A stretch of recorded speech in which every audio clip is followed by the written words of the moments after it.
Hey, good morning. Terry here. I am driving a truck today, of course, and right now they're getting ready to load my tank. I'm pulling tanks today, and I had a little bit of time to talk. I hope you all had a good summer. The weather's been great lately. It is September 9th, 2024.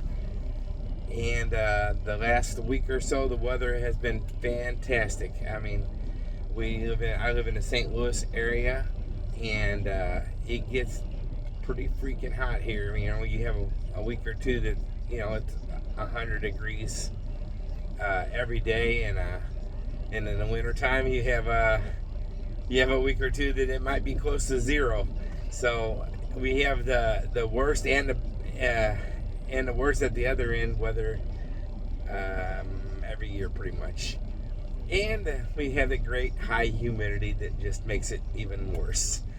So enough of that stuff. Anyway, I got one more setup with the Taco Shack. That's the food truck I have, and it's a pretty good setup. And then hopefully someone buys the food truck and they can try to make their dreams work with it and everything. And I wish them well. It is a very good business if you're willing to put the work into it. I've learned from one of my coaches, because I caught what they said one time. They said having a business like that, because they are in the restaurant business, is kind of like being married to it. You know, you have to put a lot into it to make it what you want it to be. And I don't really think I was willing to do all that. I didn't mind coughing up the money and everything. It took me about $45,000 to build it, and that's not counting my labor. And I'm just not wanting to do it no more. It could be a very good business for somebody. It's just not for me.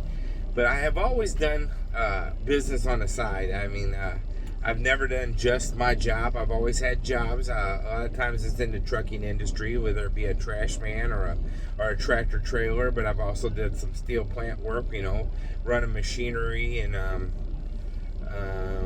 trains and shipping and receiving and things like that. And I've done construction. A hammer does fit my hand just fine. I've always enjoyed a trucking job, pretty much where you have around a start time and a stop time, and you're home every night, and you're off on the weekends, and I enjoy that kind of thing. But I've always had side work. Even when I was running the Taco Shack full time, I did things on the side, and I just enjoy doing a lot of different things. One of the things I did on the side is I was hauling pianos off, and I would build arts and crafts and furniture and things like that out of some of the materials on the pianos, and then I would scrap the rest of it and everything, and make a little bit of side money, and they'd pay me to haul the piano off, so that was some side money. And I enjoy doing things like that, because I like performing services for people and everything, and that way I'm actually helping someone else when I'm doing it. So right now I am in a new multi-level marketing business, and I've done them before. Some of them I'd say never do it, and then other ones, if you have the ability to talk and everything, it'd be a good business for you. I read a lot of the Rich Dad Poor Dad series by Robert Kiyosaki, and did a lot of leadership series by John Maxwell and stuff like that. And Robert Kiyosaki, which is buttload rich, he talks about in one of his books, different businesses and things. And he suggests, if you don't have a lot to invest in a business, kind of like $45,000 for the Taco Shack was a lot to me. But I'm always, if I want to try it, the risk is worth it to me to try something like that. And a lot of times multi-level marketing businesses, the risk is not that high. A few $100s, and you're in there. You just got to try to work the business, and you can make some money. And some people say, well, that's just one of those get-rich-quick schemes. No, it's not really. The last one I really enjoyed was called Ambit Energy. We sold electricity. You could pick different suppliers on the company, they actually send you your electricity and they send you your bill, but you can pick different suppliers right on that bill to which one you want to go with. It's kind of like if you buy your gasoline off from St. Louis, Missouri, you don't have to buy it from that same brand of gas station. You can buy it from, BP, or you can buy it from Conoco or Shell or whoever's selling the gasoline. And then just like that on your bill, you was allowed to pick, who you wanted to buy your electricity from. And some of them call themselves designer electricity, like your outlet knows it's getting a better tasting electricity. And I thought that was pretty funny. But basically, it's on price. Do you want to pay this price or that price? And at the time, we sold electricity cheaper than everybody else, and I enjoyed saving some people some money, and I saved money on my own bill because I was my own customer. And I did quite well in Ambit Energy to make some side money and everything. I didn't go full time like some people that I know and everything. This one is it looks like it's a very, very well put together plan and everything. It's just now launching. It has launched soft here and there. It hasn't launched the worldwide over yet, but that is in the future for it. And it's called Shopley, and it's like a Etsy or a eBay or even an Amazon type platform where there's a lot of shops on when you go on to that platform, and you can go shopping and stuff and buy stuff, and the people on there selling their stuff, it's just like on eBay and Amazon. You can have your own store on there and everything like that. And I plan on putting my own store. I haven't done that yet. I got in as an Influencer Pro, which basically I just invite people to join, and they can go shopping and everything, and there's no cost for any of that. There's cost for shopping because you're buying something, you got to pay for that. But I plan on putting my book on there for sale, and might as well have my own store so I can be an affiliate for other stores and sell their product too, and make a couple cents off of their sale and everything. But since I sent them that way, that I'll make a little bit of money too.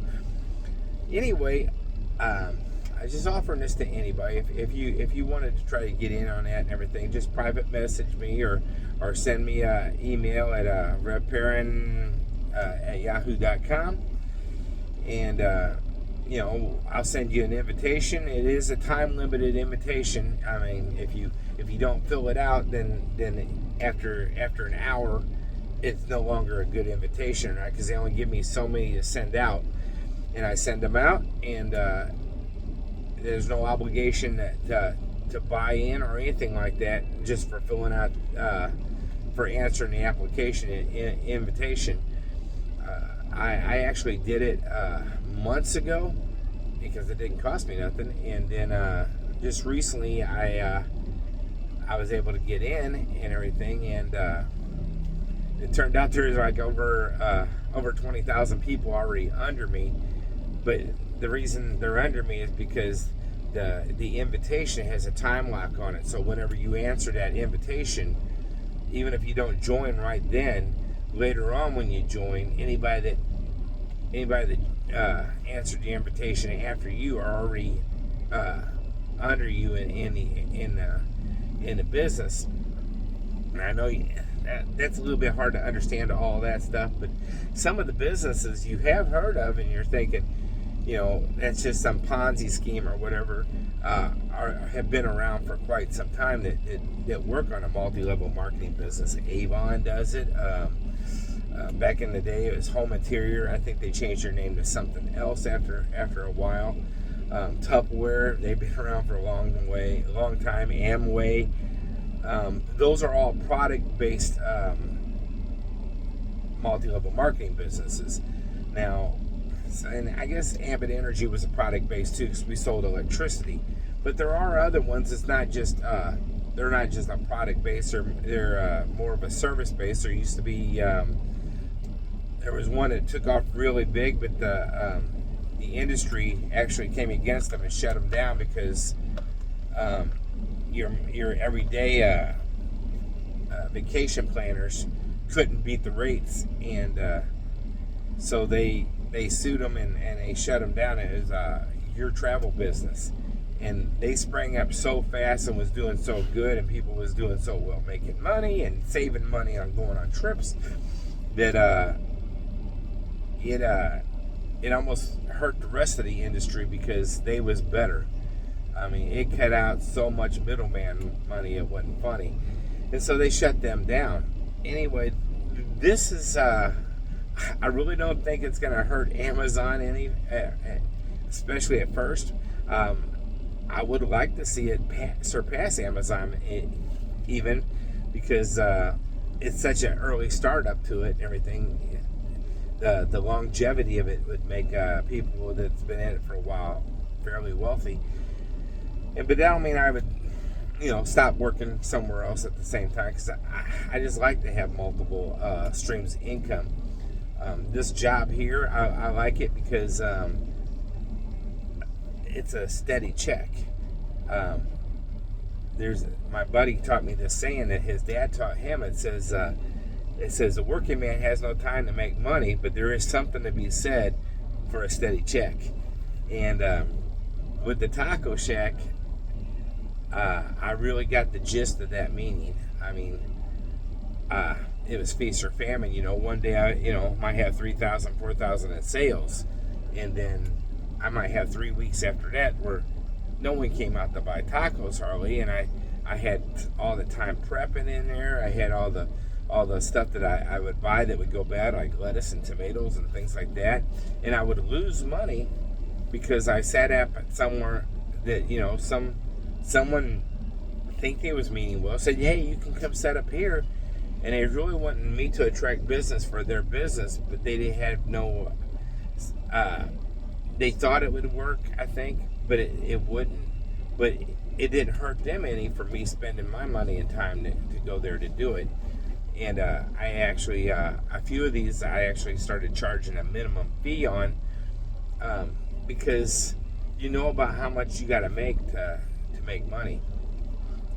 And that was working and everything, but really I was just getting tired of getting up and prepping at 6 o'clock in the morning so I could leave my house by 9, so I could be at the location by 10 and be ready to start serving tacos by 11.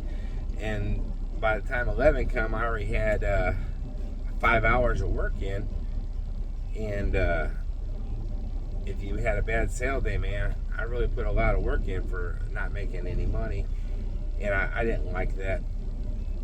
Anyway, back to our subject, ADHD full blown. I know some people's got some problems with me saying that, but I don't really care what they think about that. They call it a disease. I think of it's an advantage over anyone out there, because my mind's going 20 different ways at the same time, and I'm always getting something done, even though my mind's all over the place. A lot of times people don't get nothing done because they can focus so well they don't do nothing. Sorry, that's for free. Anyway, hit me up if you would be interested in having your own business. It's way cheaper startup business than a brick and mortar. It's way cheaper startup business than even a food truck. And I've had a t-shirt business in the past too, and I did a lot of vendor things like that. And I'd go and I'd set up and I'd sell my t-shirts, and I did okay, but it was a lot of work, and I did better off selling t-shirts on the internet than I did selling at the events and everything like that. And sometimes you get tired of giving away all your weekends and your, where you're going to try to make some money when you could have been out, enjoying life. Anyway, we are all in this together, and I am pulling for you. God bless you.